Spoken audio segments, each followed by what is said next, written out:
அப்போ நினைவை பற்றி தான் அவங்க சொல்கிறாங்க. அப்போ அதில் சூடு ஏற்றது நம்ம சாயம் நடக்கும் தவ வணக்கம் அப்படிங்கிறாங்க. அப்போ நினைவு தான் நமக்கு இப்போ பரிசுத்தமாக்க பண்ணி தான் தெய்வ பதிக்கு நம்ம கூட்டிகிட்டே போகிறாங்களே.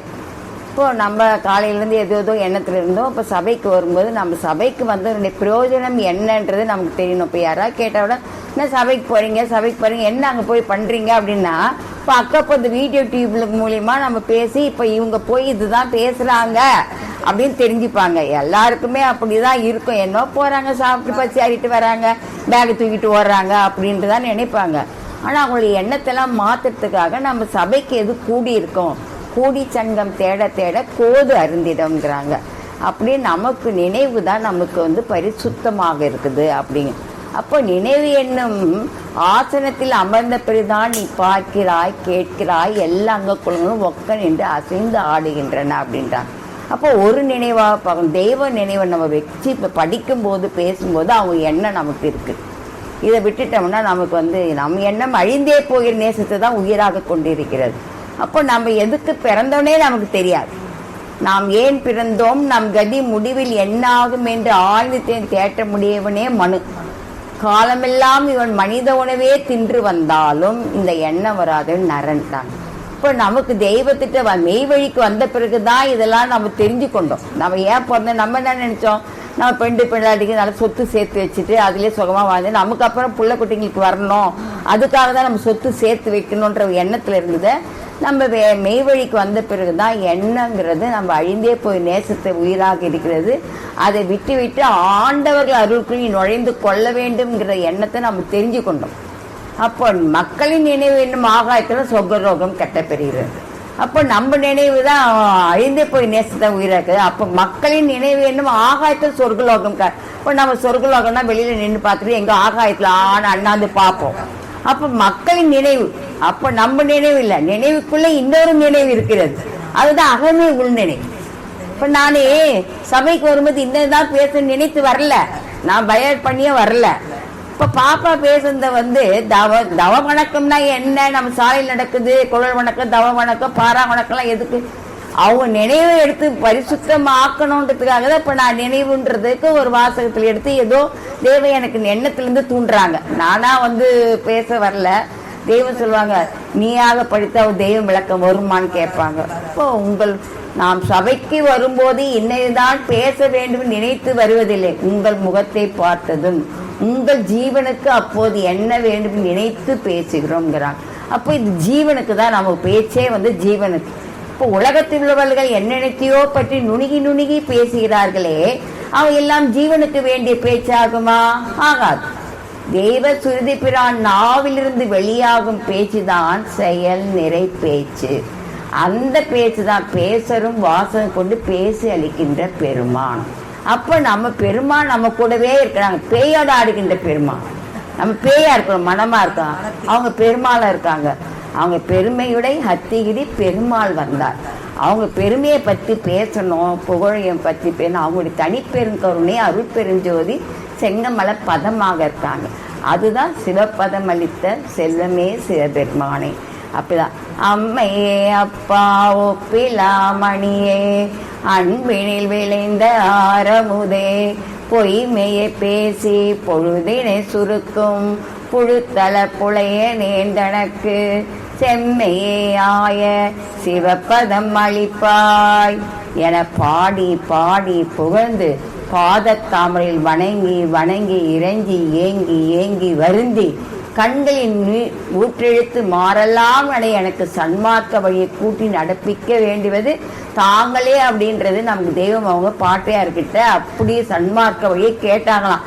கண்ணில் மாறலாம் நமக்கு நினைதா இல்லையே, வரலையே துணி தண்ணி. அப்போ நம்ம நினைக்கல, உள்ள உருகல, மனம் கசில, வித்து முளைக்கல, வாயில வாய் தான் ஒட்டி கொண்டு இருக்கிறது. நஜிசாகி நரகல் தான் மனம் போய் சேருங்கிறாங்க. அப்போ நம்ம தேவமுகத்துக்கு பாத்திரமானவர்கள் நாம் நமக்கு நிச்சயம் ஆபத்திலே என்று சில நினைத்து கொண்டு இருந்த கடைசியில் ஆபத்துக்குள் போய் மாட்டிக்கொள்ள. ஏனில் அவங்க மனம் சௌகரிய பாட்டிலே இருக்கிறது.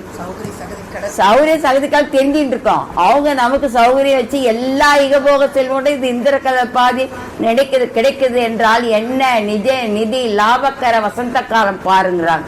மதிப்பிலடங்கா மாணிக்கம் கிடைக்க பெற்றுள்ள நீ என்ன எக்களிப்பில் இருக்க வேண்டும்? எது வந்தால் என்ன, எது போனால் என்ன, நமக்கு அழியாத புது வாழ்வளித்த எம்பெருமான் நம்மோடு இருக்கிறார் என்ற அந்த பேருமத்துல நீ வாழப்பா. நமக்கு வாழறதுக்கு என்னன்றது நமக்கு தெரியாது. வாழ்க்கைனா இதுதான். இந்த தூள வாழ்க்கையை துச்சமா இனி ஜீவ வாழ்க்கையை திடம்பட செய்யணும்ன்றாங்க. அப்ப ஜீவனுக்கு தான் நம்ம இந்த பேச்சே பேசுறோம். இந்த தூளமல்ல செயல்தான் அடையாளங்கிறாங்க. அப்ப செயல் இல்லாத வாசகமே கிடையாதுன்னு சொல்றாங்க. அப்போ நமக்கு மனிதனாக பிறந்தவன் கடமை என்ன என்பது யாருக்குமே தெரியாது. இப்போ அண்ணா வந்தோடனே கேட்டாங்க, உங்களுக்கு தெரியுமே தேவகுரு ஒரு வாக்கியம் சொல்லுங்க அப்படின்னாங்க. நான் 2-3 வாக்கியம் சொன்னேன். அது இல்லக்கா இன்னும் தெரியும் அப்படின்னாங்க. ஆனா நான் நினைச்சு இந்த திருவாசகத்திலிருந்து நான் எடுத்து பேசலான்றதுதான் வந்தேன்னு தேவ சொல்ல உன் எண்ணத்தை நான் கொடுக்குறேன், நீ சொல்லு அப்படின்றத ஒரு நினைவுல தட்டுறாங்க. அப்ப எண்ணம், இப்ப எண்ணங்கிறது நான் அக்கா கூட சொன்ன சாலை, அக்கா உன்னை நினைச்சேன்க்கா நீங்க வந்துட்டீங்க, அப்ப உங்க எண்ணமோ என் எண்ணமோ ஒரே நிலையில இருக்கு அப்படின்னு. அப்ப மனிதனாக பிறந்தவன் கடமை என்ன என்பது யாருக்குமே தெரியாது. தெய்வத்தை தவிர வேற யாருக்கும் தெரியாது. நமக்கு ஒரு கடமை என்ன, 2 பிள்ளைகள், மனைவி, மக்கள், ஆடு மாடு, போன வாரம் அதுங்கூடைய சொன்னா போல அதுதான் மூவாசிக்கிற எண்ணம் தான் நம்ம வாழ்ந்துட்டு இருந்த நம்மள மனிதன் ஆகணும். முதலே நம்ம மனிதன் ஆகலே, மனு நீசனாவது மனு ஈசனாவது அவங்க கையில தான் இருக்குது. மனிதனாக பிறந்தவன் கடமை என்ன என்பது யாருக்குமே தெரியாது. தன் ஜீவனை தன்னறிவை தரிசிக்க செய்ய வல்ல, வேதத்தலையாகிய மூல மந்திரத்தை காட்சி ரூபத்தில் அறிவிக்க வல்ல, தன் நாமத்தை நேருக்கு நேர் தரிசிக்க இவனை தேவ பிறப்பாகிய மறுபிறப்பில் ஆக்க வல்ல ஒரு தேவகுருபிரானை சந்திப்பதுவே மனிதனாக பிறந்த ஒவ்வொருடைய கடமையாகிறது. அப்ப நமக்கு ஒரு தேவகுரு சந்திச்சிட்டோம். பிறகு அவர்கள் தயவால் சகல தவ ஆதிக்கமும் கைகூடும். அத்தகைய முக்தி உருவாகிய ஒரு தேவகுருபிரானை சந்தித்த பின்னரும் இவன் முழு மனதோடு அவர்கள் பால் ஒட்டாதிருந்தால் ஆடிக்கொண்டே இருக்கிற ஊசி நிலத்தில் எப்படி நூலை கோர்க்க முடியாதோ அப்படி இவன் உள்ளத்தில் மெய்யை புகுத்த முடியாமல் போய்விடுன்றாங்க. இப்ப நான் மனத்துல இருந்து மெய்யை புகுத்த முடியாம போயிட்டு இருக்குமே, தெய்வமாக ஒரு முகமா பார்க்கும்போது நின்று பார்க்கணும். அது கிட்ட நின்று பார்த்த பிறகுதான் தெய்வம் நம்ம கூடவே இருக்காங்கன்ற போதுதான் தெய்வ வாசகம் நம்ம நினைவுல பதிஞ்சு போச்சு. அதுக்குதான் இப்ப ஆடிக்கொண்டு மனமா இல்லை, அறிவா இருக்கணும். அப்ப மனம் சேமம் அடைவது என்பது அறிவுக்குள்ளாக நுழையும் போதுதான்.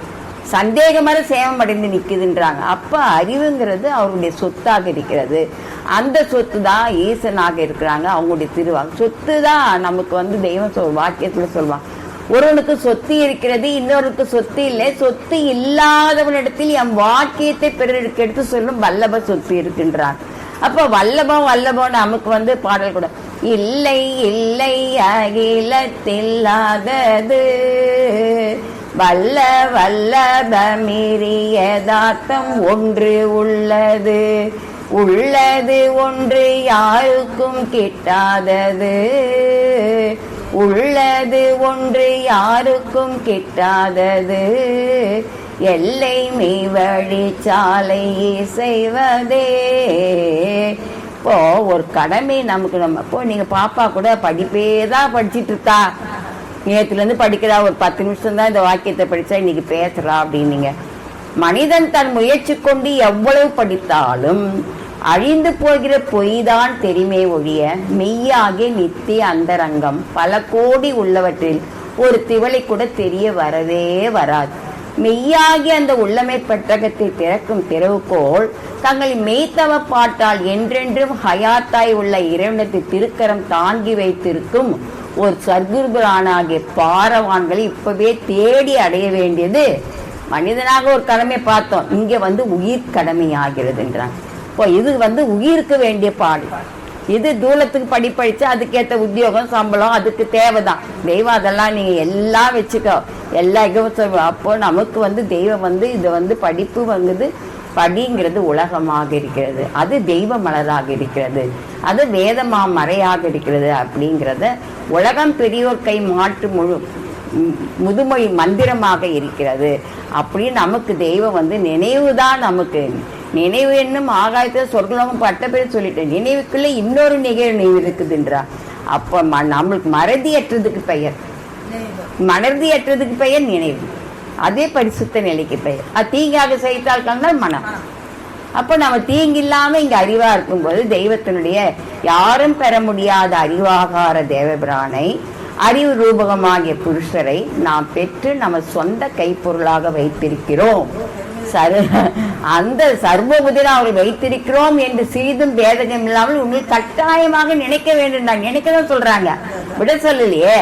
அவங்க நினைக்கணும், அவங்க நினைவுதான் நமக்கு அது பரிசுத்தமாகணும். பரிசுத்தம்ங்கிறது வேதத்தில் சொல்லப்பட்டத பரிசுத்தம். ஈசன் எட்டி எண்ண முடியாத பரிசுத்தமான ஆகிய ஆவியாக அந்த சுத்தத்தை பற்றி பெருமையாக நினைத்து பேசிக்கொண்டு இருக்கும் போது நான் இப்ப அசுத்தத்தை போக்கின்னு இருக்கேன். தெய்வம் பரிசுத்தமா இருக்கும். எல்லாருக்கும் சபையில வந்து கேட்கறதுக்கும் தெய்வம் சொல்றாங்க, கேட்கறதுக்கும் பலன், பேசுறதுக்கும் பலன் அப்படிங்கிறாங்க. அப்ப எல்லாமே தெய்வ சபையில நம்ம எது கூடி இருக்கோம்னா, சபை என்பது கையகம் என்பது சபை. அது கோடி காலத்துக்கு மழியாத புகழுடமின் பரிசுத்த ஆவி பரவி நின்று இலங்கும் எல்லைய சபை. அந்த சபைதான் யமன் அணுகா பரிசுத்த வான்கள் சபை. நரர் நிலை நிற்பதில்லைன்ட்டாங்க. அப்ப நரனே இல்லையே. இப்போ பேசும்போது யமனே கைவசமாக்காத அளவுக்கு சபை நடக்குதுன்னா அது எங்க நடக்குது?